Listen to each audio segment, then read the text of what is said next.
Welcome back to another episode of Reef. Oh, what are you doing?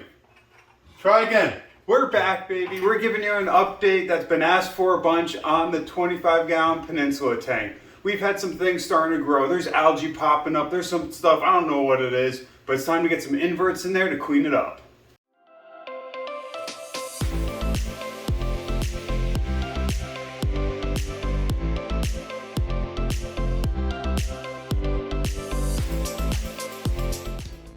Welcome back to another Reef Bro update. It's been about 4 months that the tank's been running for, and we have a lot to show you guys. You've been asking, HCV chemistry you've been asking, and we have some updates here for you. Let's see what's been going on inside the tank.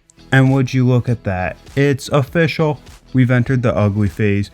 We have the brown popping up and starting to cover more of the tank, which is good. It means we're progressing through and starting to develop more of the tank.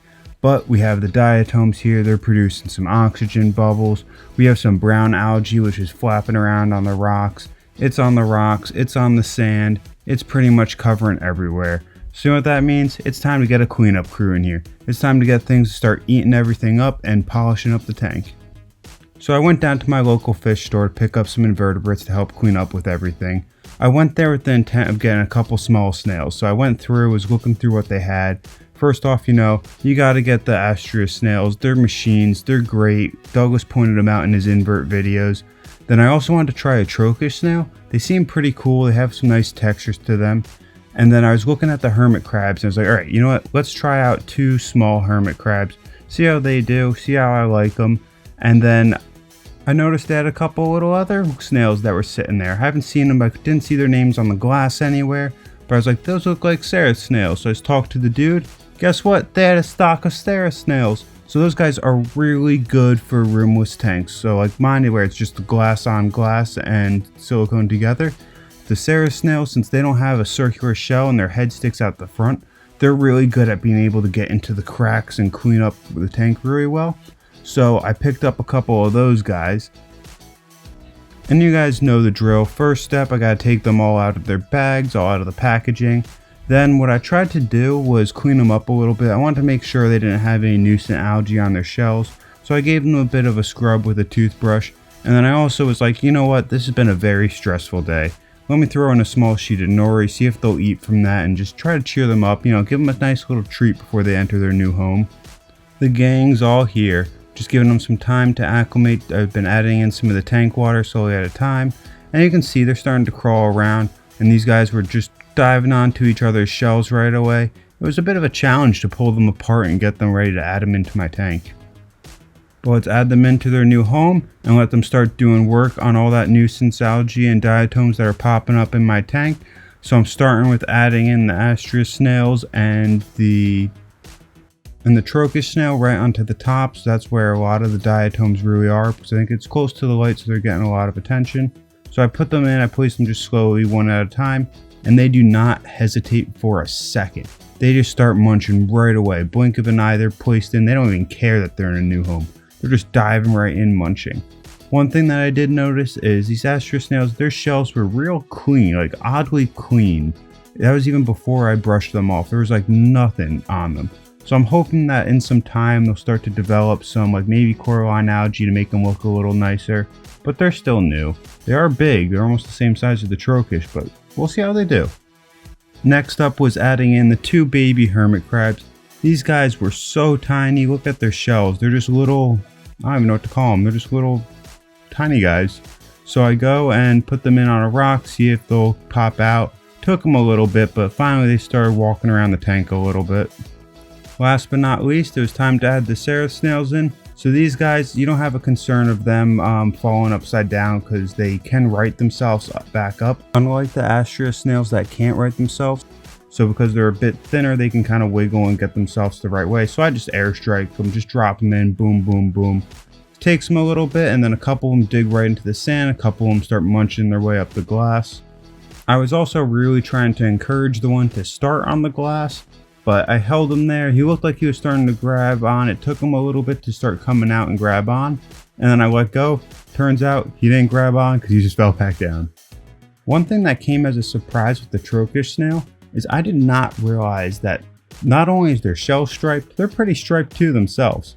So So when I was looking at him the one day, I see him starting to munch down the side of the rock and his trunk was really sticking out. And I was like, look at that. He's like a zebra. I never knew that. It completely surprised me and I couldn't be happier with seeing more variety in the tank. So I checked up on the hermit crabs and unfortunately I have a little bit of bad news there. So the first one, he was chilling, doing good. Then all of a sudden I noticed his shell is completely empty and I was like, okay, where is he? Maybe he took a new shell because I had one from that old mysterious snail. Maybe he just really was excited to be in a new home and jump into something else. But then I found the peppermint shrimp and it looks like the hermit crab did not make it. And you know, the peppermint shrimp being the scavengers they are, were like, ooh, I'm taking you with me. And it had a nice little snack out of the dead hermit crab. So unfortunately, he just didn't make it. I don't know if it was the transition to my tank or just the adjustment. And then I was looking around and I found the other small empty shell. So I was really concerned that I was 0 for 2 and that both the hermit crabs just became a snack for my different shrimp. But I was pleasantly surprised to find out that the hermit crab was actually one of the seraph snails. I saw the shell sitting there on the rock one day and it was sitting in a really weird spot and I couldn't see anything in it. So I thought that the snail itself actually died. And I was like, okay, oh well, unfortunately, but I have a couple others still kicking. And then the next day, the shell was in a whole different spot. So I was like, okay, that's weird. It definitely was empty, but turns out the hermit crab moved right into it. I don't know if he had a little bit of a fight and took the shell or if the snail passed away first. I'm not really sure, but he's happy. He's chilling in a new shell. So, and now the moment I've all been waiting for. How is the coral doing? It's been in the tank for some time. We saw it got adjusted. It was sitting there chilling in the tank, but they've actually had some time to grow now. So first up is, you know, the science experiment, what we fragged from Douglas's tank. And it's hanging in there. There's a couple little polyps, but to be completely honest with you guys, this isn't the original science experiment. This was the frag we kept in Douglas's tank. I looked at it the one day and there was barely anything left in it. I think something in his tank was picking at it. So I was like, all right, let's slide it into mine, see if it can hold up. And look at that, it's starting to grow. There's 4 little polyps. Next up, we have my favorite, the branching GSP. It's starting to grow. There's some new spots starting to shoot up on it. It's making progress, which is making me incredibly happy. And then next up is the Illuminati Zoa. When I got it, this just had 2 heads. Look at it now. It's just popping them out like they're candy. It's just boom, boom, boom. Look at all those heads. So it's really growing fast. It's helping to soak up all that nutrients in the tank. Doing a great job. And then last but not least, my coral number 3. Yep, the toadstool leather. It's fully extended. It's out everywhere. It's starting to get some more depth to it as it grows. Because it's not as flat as it was originally. It has some more like rigidness. So it has what looks like a mini mountain in a way. So it's just progressing and just slowly growing. I'm hoping to move this guy into a more permanent home now that it's fully adjusted to the tank. And we'll see how everything does. And that's about it for now. You can see the tank's starting to grow. We're making progress. We're getting there. Next up, we have a bunch of coral coming in next week. Some really awesome pieces. Hopefully fish soon. I don't know. You don't know. If you have any suggestions for us that you want us to add in on our journey, be sure to let us know in the comments. And of course, give us a nice subscribe to keep following along with our journey. Reef Bros, out. Please subscribe to my YouTube channel. And I need money for fish.